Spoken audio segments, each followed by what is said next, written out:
We are going to die, and that makes us the lucky ones. Most people are never going to die because they're never going to be born.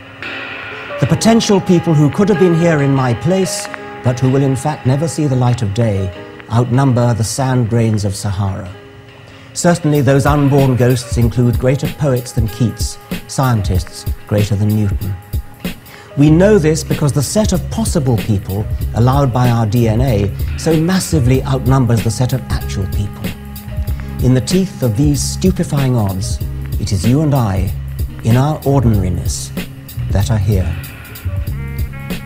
We live on a planet that is all but perfect for our kind of life, not too warm and not too cold, basking in kindly sunshine, softly watered, a gently spinning green and gold harvest festival of a planet. Yes, and alas, there are deserts and slums, there is starvation and racking misery to be found.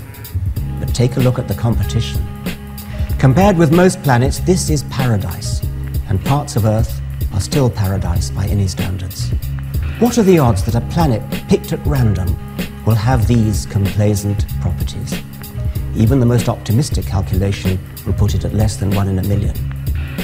Imagine a spaceship full of sleeping explorers, deep frozen would-be colonists of some distant world. Perhaps the ship is on a forlorn mission to save the species before an unstoppable comet, like the one that killed the dinosaurs, hits the home planet. The voyagers go into the deep freeze, soberly reckoning the odds against their spaceships ever chancing upon a planet friendly to life. If 1 in a million planets is suitable at best, and it takes centuries to travel from each star to the next, the spaceship is pathetically unlikely to find a tolerable, let alone safe haven for its sleeping cargo. But imagine that the ship's robot pilot turns out to be unthinkably lucky. After millions of years, the ship does find a planet capable of sustaining life, a planet of equable temperature, bathed in warm starshine, refreshed by oxygen and water.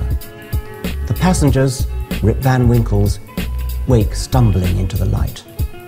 After 1 million years of sleep, here is a whole new fertile globe, a lush planet of warm pastures, sparkling streams and waterfalls, a world bountiful with creatures darting through alien green felicity.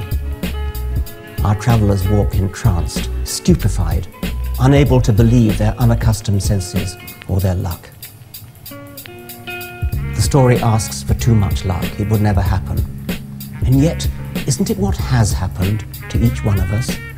We have woken after hundreds of millions of years of sleep, defying astronomical odds.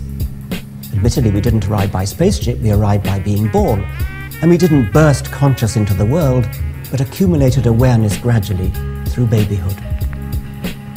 The fact that we gradually apprehend our world rather than suddenly discovering it should not subtract from its wonder.